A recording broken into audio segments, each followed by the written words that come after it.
Hello friends, कैसे हैं आप सब लोग। उम्मीद है आप सब लोग बहुत अच्छे होंगे। आप स्वस्थ रहिए और अपना और अपनों का ध्यान रखिए। Welcome on my YouTube channel Malik classes. Previous class में हमने पढ़ा था भाषा। भाषा क्या होती है और भाषा के कितने रूप होते हैं। आज मेरा नया टॉपिक है वर्ण विचार। वर्ण विचार, फोनोलॉजी। ठीक है, देखिए यहाँ पे कुछ लाइनें लिखी हैं, इनको पढ़ते हैं। देखिए कितनी सुंदर लाइनें।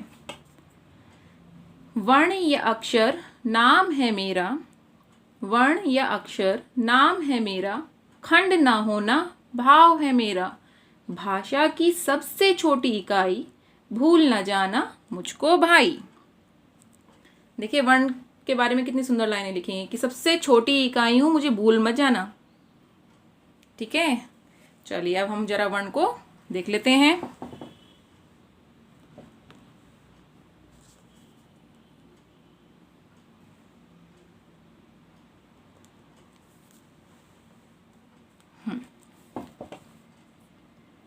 वर्ण, वर्ण की परिभाषा है छोटी से छोटी वह ध्वनि जिसके और टुकड़े नहीं किए जा सकते वर्ण कहलाती है।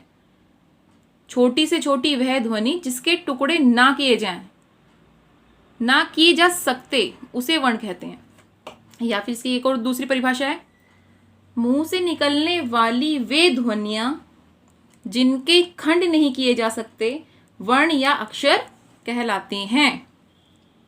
वर्ण इतनी छोटी होती है कि उसके और ज्यादा टुकड़े नहीं किए जा सकते, वो सबसे भाषा की सबसे छोटी इकाई है।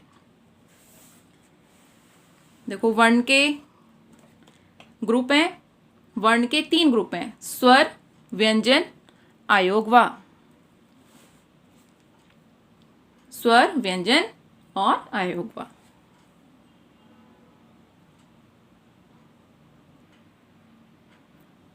स्वर देखते हैं। स्वर क्या होते हैं हमारे, इनका उच्चारण बिना किसी की सहायता के स्वतंत्रता पूर्वक होता है। जब हम इनका उच्चारण करते हैं तो हमें किसी और व्यंजन या फिर किसी और स्वर की आवश्यकता नहीं होती है। इनका हम स्वतंत्रता पूर्वक इनका उच्चारण करते हैं। हमारे कितने स्वर होते हैं, हमारे 11 स्वर होते हैं। अब जरा देखिए, आ, ई, उ, री, ए, ओ, औ, अंग, आहा। ठीक है, काउंटिंग करते हैं। 1 2 3 4 5 6 7 8 9 10 11। तो हमारे कितने, ये जो 2 है ना हमारे अंग, आहा, ये हमारे स्वर की गिनती में नहीं आते हैं क्योंकि इसके साथ व्यंजन की साउंड आती है। देखो जैसे अंग, इस आ के साथ ना की आवाज आ रही है, आहा आ के साथ हा की आवाज आ रही है। तो जब हमारे साथ इनके साथ व्यंजन की आवाज आ रही है, साउंड आ रही है, तो फिर ये हमने इनको स्वर में हम इनको गिनते नहीं हैं।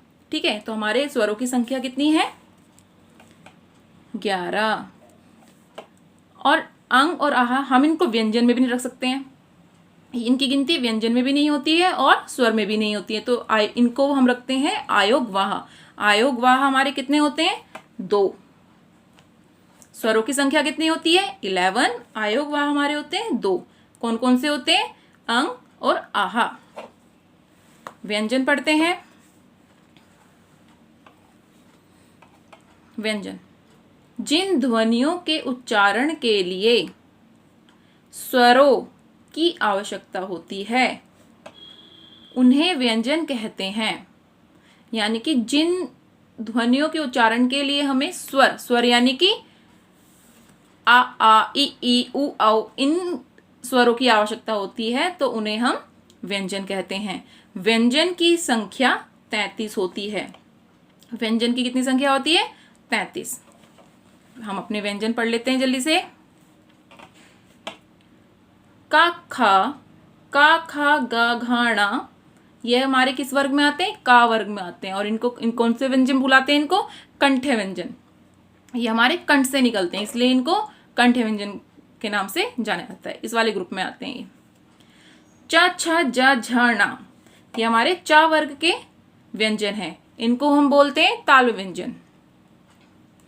टा ठा ढा टा ठा णा ढ ण, टा वर्ग के व्यंजन, इनको मूर्धन्य व्यंजन बोलते हैं। ता था दा धा ना, ता वर्ग के व्यंजन कहलाए जाते हैं ये, इनको दंत्य हैं, यानी कि जब हम इनका उच्चारण करते हैं तो ये हमारी जो जीभ है वो अपने दांतों से टच होकर के ये वाले वर्ड निकलते हैं। ता था दा धा ना दंत्य व्यंजन कहलाते हैं। पा फा बा भा मा, पा वर्ग के व्यंजन ओष्ठ है, यानी कि होठों से टकराकर जो व्यंजन निकले उनको हम ओष्ठ व्यंजन कहलाते हैं। यारा लावा वा, ये हमारे अंतस्थ व्यंजन होते हैं। यारा लावा अंतस्थ व्यंजन। शा शा सा हा ऊष्म व्यंजन कहलाए जाते हैं ये। डा उड़ा, ये हमारे उच्छिप्त व्यंजन होते हैं।